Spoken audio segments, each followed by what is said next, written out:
Hi guys welcome back to screen space Telugu. ఈ వీడియోలో రవిబాబు గారు స్టోరీ అండ్ డైరెక్షన్ అండ్ అలాగే హీరోగా యాక్ట్ చేసిన రేజర్ మూవీ రివ్యూ అండ్ అలాగే అనుపమ గారు రెజానా కేసండ్ర గారు నటించిన మరీచిక ఈ రెండు సినిమాల రివ్యూల గురించి అయితే మాట్లాడుకుందాం భయ్య. ఫస్ట్ రేజర్ గురించి అయితే మాట్లాడుకుందాం. ఆహా ఓటీటీకి అయితే వచ్చింది. స్టోరీ ప్లాట్ చెప్పాలంటే సింపుల్ భయ్య. మెయిన్ లీడ్ అయిన హీరో ఒక అమ్మాయిని అయితే కాపాడాల్సి వస్తుంది. అసలు ఆ అమ్మాయి ఎవరు, ఎందుకు కాపాడాల్సి వస్తుంది అన్నదే స్టోరీ. ఓవరాల్ గా నాకు ఎలా అనిపించింది అంటే నిజంగా ఒకటే అడుగుతాను భయ్య, రవిబాబు గారు కనిపిస్తే కనుక రియల్లీ సినిమా మీరే తీసారు అసలు? స్టోరీ మీదేనా? డైరెక్షన్ అన్నీ మీవేనా అసల? నిజంగా. ఏందిది? అసల ఏం మూవీ ఇది అసల? నాకైతే ఎక్కడ వర్కౌట్ అవ్వలేదు భయ్య. అస్సలు నచ్చలేదు నాకైతే. స్టార్టింగ్ నుంచి ఎండింగ్ వరకు నేనెందుకు చూస్తున్నానో నాకు అర్థం కాలేదు. ఏదో వచ్చింది తప్పక చూస్తున్నాం తప్ప వేరే ఆప్షన్ లేదన్నట్టుగా అనిపించింది నాకైతే. అంటే థియేటర్‌లో చూసుంటే ఇంక నా పొజిషన్ ఏంటో నాకు తెలీదు గానీ, నాకస్సలు వర్కౌట్ అవ్వలేదు. అసలు లాజిక్ లేనియి పక్కన పెట్టేద్దాంలే గానీ, రియాలిటీకి 200 కిలోమీటర్ల దూరంలో ఉంటది భయ్యా సినిమా. అండ్ నేనే చెప్తా సినిమాలని రియాలిటీతో కంపేర్ చేయొద్దని చెప్పేసి. మరి ఇంత వరస్ట్‌గానా? రియాలిటీకి దూరంగా ఉండమంటే లైక్ ఎలా అంటే నార్మల్ సీన్స్‌ని రియల్ లొకేషన్స్‌లో తీయొచ్చు. అబ్బే! సినిమా స్టార్టింగ్ నుంచి ఎండింగ్ వరకు స్టూడియోస్‌లోనే ఉంటది మొత్తం అంతా కూడా. మొత్తం సెటప్‌లే భయ్యా. మొత్తం సెట్‌లే ఏసేసారు అంతే. ఒక చిన్న బిల్డింగ్ దగ్గర నుంచి నార్మల్ చిన్న సీన్ నడిచి ఒక స్ట్రీట్ వరకు కూడా సెట్‌లేసి పడదొబ్బారు. ఏదో 1, 2 మూమెంట్స్ బయట ఉంటాయి తప్ప ఉన్నయన్నీ కూడా సెట్‌లే అనుకుంట నాకు తెలిసి. క్లియర్‌గా తెలిసిపోతుంటాయి కూడా అయన్నీ మనకు సెట్‌లు అని చెప్పేసి. అసలు కనెక్ట్ అవ్వం బ్రో స్టోరీకి అసల. అండ్ ఇంకా పైగా ఆ పిల్లని కాపాడడం అన్నది కూడా హీరో ఆ పిల్లని కాపాడాలి కాబట్టి స్టార్టింగ్‌లో ఆ స్టోరీ క్రియేట్ చేద్దాం అన్నట్టుగా చేశారు తప్ప, అది చెప్తే మళ్ళీ దానికి కూడా స్పాయిలర్ అని ఏడుస్తారు. ఓకే. సింపుల్‌గా చెప్తా. ఎక్కడి నుంచి మూవీ చూడని వాళ్ళు ఎవరైనా ఉంటే స్కిప్ చేయండి. దాని తర్వాత డైరెక్ట్ మరీచిక రివ్యూకి వెళ్ళిపోండి. సింపుల్‌గా చెప్తా. ఇవి పెద్ద స్పాయిలర్‌లు కాదు. బట్ నేను స్పాయిలర్‌లతోనే మాట్లాడతా. మీరు చూడకపోతే స్కిప్ చేసుకోండి. నేను సింపుల్‌గా చెప్తా భయ్యా. హీరో చిన్న పిల్లని కాపాడాలి. కాపాడాలంటే ముందు ఆళ్ళ పేరెంట్స్ చచ్చిపోవాలి. ఆళ్ళ పేరెంట్స్ చచ్చిపోవాలంటే మరి ఇంత వరస్ట్ లాజిక్ పెడతారని నేనైతే అస్సలు అనుకోలేదు. అంటే ఒక కామెడీ ఉంటది బ్రో. అసలు ఘోరమయ్య అది. చాలా ఘోరం. మనోడు ఒక మినిస్టర్‌తో స్కామ్ జరుగుతది. చంపేస్తారు సంథింగ్ సీఎంని. హోమ్ మినిస్టర్ చేస్తాడనమాట. అది ఒక సీసీ కెమెరాలో రికార్డ్ అవుద్దనమాట.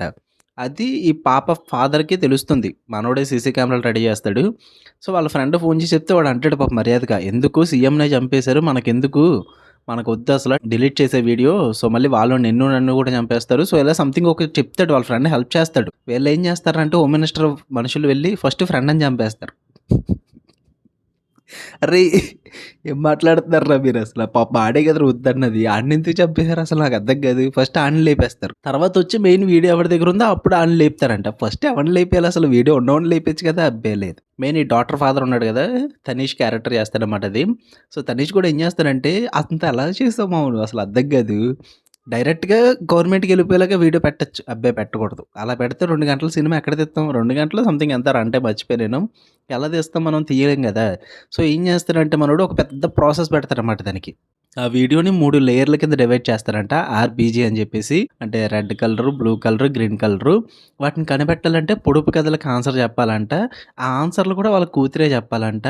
మామ ఇది ఒక రోజులో ఇదంతా ఎప్పుడు చేశార్రా? ఇంత ప్రొసీజర్ ఏం చేశారసల? అరే బ్రో అస్సల సంబంధమే ఉండదు బ్రో సినిమా అసల. ఇంకా టెక్నాలజీ అయితే ఘోరంగా యూజ్ చేసుకుంటారు. 2026 కాదనట్లేదు. టెక్నాలజీ ఇప్పుడు బావుంది. నేను కాదనట్ల. మరీ అంత సినిమాటిక్‌లు బట్టి తీసుకొని యూజ్ చేసుకోవాల్సిన అవసరం లేదేమో అని నా ఫీలింగు. ప్రతి చిన్న దానికి కూడా టెక్నాలజీ. చిన్న చిన్న ఆటిలకి కూడా టెక్నాలజీ యూజ్ చేస్తారసల. చాలా ఘోరం. ఇలా ఒకటి కాదు, 2 కాదు. స్టార్టింగ్ నుంచి ఎండింగ్ వరకు వరస్ట్ మూమెంట్స్ అయితే ఉంటాయన్నమాట మూవీలో. ఎక్కడ కూడా కనెక్ట్ అవ్వలేదు భయ్య. చాలా ఆర్టిఫిషియల్ వేలో ఉంటుంది మూవీ అంతా కూడా. ఇంకా మనుషుల్ని ఎన్ని రకాలుగా చంపొచ్చు అన్న దాని మీద కాన్సంట్రేషన్ ఎక్కువ చేశారు రవిబాబు గారు. దాని మీద కాకుండా ఉన్న దాని మీద కాన్సంట్రేషన్ చేసుంటే బాగున్నేమో. ఇంకొక ఫ్లాష్ బ్యాక్ ఉంటుంది. Full outdated routine flash back భయ్య. టూ ప్రిడిక్టబుల్ అనమాట. చాలా ఘోరంగా ఉంటుంది. ఏదో సీరియల్ కట్స్‌లో ఫేస్ కట్స్ ఏసినట్టు అలాంటి కట్లు చాలా ఏస్తారు. నేను ఒకటే చెప్తా సింపుల్‌గా లాస్ట్‌కి ఒకటే చెప్తా. మూవీ గురించి ఇంక వదిలేండి వరస్ట్ గాని. మూవీ చూడడం కన్నా రవిబాబు గారి ఈ మూవీ కోసం ఇంటర్వ్యూలొచ్చాయి. ఆ ఇంటర్వ్యూలు చూసుకోండి కొంచెం స్టఫ్ అన్నది దొరుకుద్ది. అంతే. ఇంతకు మించి అయితే చెప్పడానికి ఏం లేదు మూవీలో. నెక్స్ట్ 'అనుపమ' గారు అండ్ 'రెజీనా' గారు నటించిన 'మరీచిక' ఇదొక కళాఖండం. మొదటిది ఒక కళాఖండం అంటే ఇదొక కళాఖండం భయ్యా. వీళ్ళు ఫస్ట్ ట్విస్టులు రాసుకున్నారు. దాని తర్వాత స్టోరీ రాసుకున్నారు. ఏంట్రా స్టోరీ అంటే మెయిన్ లీడ్ అయిన హీరోయిన్ వెంకటలక్ష్మి అదే 'అనుపమ' గారు, సంజు అని చెప్పేసి ఒక అబ్బాయిని లవ్ చేస్తుంది. వీళ్ళిద్దరి లైఫ్‌లోకి 'మరీచిక' అని చెప్పేసి 'రెజీనా' గారైతే ఎంటర్ అవ్వడం జరుగుద్ది. దాని తర్వాత వీళ్ళ లైఫ్‌లు ఎలా మారాయి అన్నదే మూవీ భయ్యా. ఓవరాల్‌గా ఎలా అనిపించిందనంటే ఆబ్వియస్‌లీ నచ్చలేదు. ఇది కూడా ఒక కళాఖండం అనిపించింది నాకైతే. ఫస్ట్ ఆఫ్ ఆల్ డైరెక్టర్‌ని ఒకటే అడగొచ్చు. అసలు 'అనుపమ' గారిని ఆ రోల్‌లోకి ఎలా తీసుకోవాలి అనిపించింది? అసలు 'అనుపమ' గారు ఎలా యాక్సెప్ట్ చేశారు? ఎందుకు యాక్సెప్ట్ చేశారు? అసలేముందసలు ఈ మూవీలో? నాకస్సలు అర్థం కాలేదు.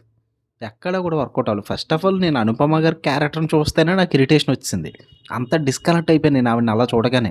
నాకు తెలుసు ఇది ఒక అండర్ డాగ్ సంథింగ్ రోల్ నుంచి ఒక బ్యూటిఫుల్ రోల్‌లా మారే టైప్ రోలు. But why? అవసరమే లేదే. అంత వరస్ట్‌గా చూపించాల్సిన అవసరం లేదు 'అనుపమ' గారిని. నార్మల్‌గా చూపించినా అయిపోయిండే. బట్ లేదు. వరస్ట్‌గా చూపించాలని డిసైడ్ అయ్యారు. ఇంకా 'రెజీనా కేసండ్రా' గారి రోల్ అయితే ఆమె యూఎస్ రిటర్న్ అనమాట. చిన్న పని మీద వస్తది యూఎస్ నుంచి. యూఎస్ నుంచి వచ్చిన ఆవిడ యూఎస్ నుంచి వచ్చినప్పుడు పని చూసుకొని పోక, ఎళ్ళిపోవాలన్న పనిలో ఉంటది. ఎళ్ళిపోక ఈ ఫ్రెండ్‌షిప్పులు, ఈ లవ్వులు ఇయన్నీ మనకు అవసరమా అండి? అంతా కూడా ఫోర్స్‌డ్‌గా క్రియేట్ చేసినట్టు అనిపిస్తది భయ్యా. ఎక్కడ కూడా నేచురల్‌గా ఎళ్ళదు. అండ్ ఆ లవ్ స్టోరీ బిల్డ్ చేసిన విధానం కూడా టూ ఆర్టిఫిషియల్. సెటప్ చెయ్యాలి. బలవంతంగా సెటప్ చేస్తారు. మనకు అర్థమైపోద్ది. ఫస్ట్ హాఫ్ అంతా చూసినప్పటికీ ఇంటర్వెల్‌కి రెడీగా ఉంటారు భయ్యా. ఓకే. ఇక్కడ ఒక ట్విస్ట్ వస్తది. ఆ ట్విస్ట్ మనకేంటో తెలుసు. త్వరగా రివీల్ చేస్తే నేను కూడా షాక్ అవుతాను అన్నట్టుగా ఉంటదనమాట. సో, అంత ప్రిడిక్టబుల్‌గా ఉంటుంది ఆ ట్విస్ట్ అనేది ఇంటర్వెల్‌లో వచ్చేది. నాకు అందుకే అంటున్నా స్టార్టింగ్‌లో అందుకన్నా. ముందు వీళ్ళు ట్విస్టులు రాసుకున్నారు. దాని తర్వాతే దాని చుట్టూరు స్టోరీ రాసుకున్నారనిపించింది నాకైతే. ఎందుకంటే లాస్ట్ ట్విస్ట్ కూడా సేమ్ ప్రిడిక్టబుల్‌గా ఉంటుంది. క్లైమాక్స్‌లో వచ్చే ట్విస్ట్‌లు కూడా. అరే! తెలుసురా నాకు. తెలుసు ఇదంతా జరుగుతదని నాకు తెలుసు. చాలా చూసేసాం ఇలాంటియి. ఇప్పుడు 1 కాదు, 2 కాదు. బొచ్చెడు చూసాం ఇలాంటి సినిమాలు. సో, అందులో ఇదొకటి అంతే తప్ప కొత్తగా అయితే ఏం లేదు. మీరు పెట్టిందేంటి ఈ మూవీకి ప్లస్ పాయింట్ అంటే 'రెజీనా' గారు అండ్ 'అనుపమ' గారు. అండ్ 'అనుపమ' గారు ప్లస్ పాయింట్ అందామంటే 'అనుపమ' గారిని ఒక ఫస్ట్ హాఫ్ అంతా కూడా సగం వరస్ట్‌గానే చూపిచ్చారు. సో, చూడడానికి కూడా నాకు ఇబ్బందేసింది. 'రెజీనా' కోసం చూసాను తప్ప నేను ఇంకేం లేదబ్బా అసల. నాకెందుకంటే నాకు 'రెజీనా' గారు అంటే పర్సనల్ ఫేవరెట్ కాబట్టి ఏదో ట్రై చేశా. బట్ 'రెజీనా' గారి క్యారెక్టర్ కూడా నాకు అంతగా వర్కౌట్ అవ్వలేదు. ఏదో ట్రై చేద్దామని ఏదో ట్రై చేశారు. సినిమా అయితే స్టార్ట్ టు ఎండ్ ఆ స్టోరీ చాలా ఔట్‌డేటెడ్‌గా ఉంది. ట్విస్ట్‌లు కూడా ఔట్‌డేటెడ్‌గానే అనిపించాయి. ఇంకా మెయిన్ ఆ స్క్రీన్ ప్లే అయితే అస్సలు వర్కౌట్ అవ్వలేదు భయ్య. నాకైతే నచ్చలేదు. 2 మూవీస్ కూడా కళాఖండాలే. ట్రై చేద్దాం అనుకుంటే. బట్ 'రేజర్' అయితే అస్సలు మిస్ అవ్వద్దు.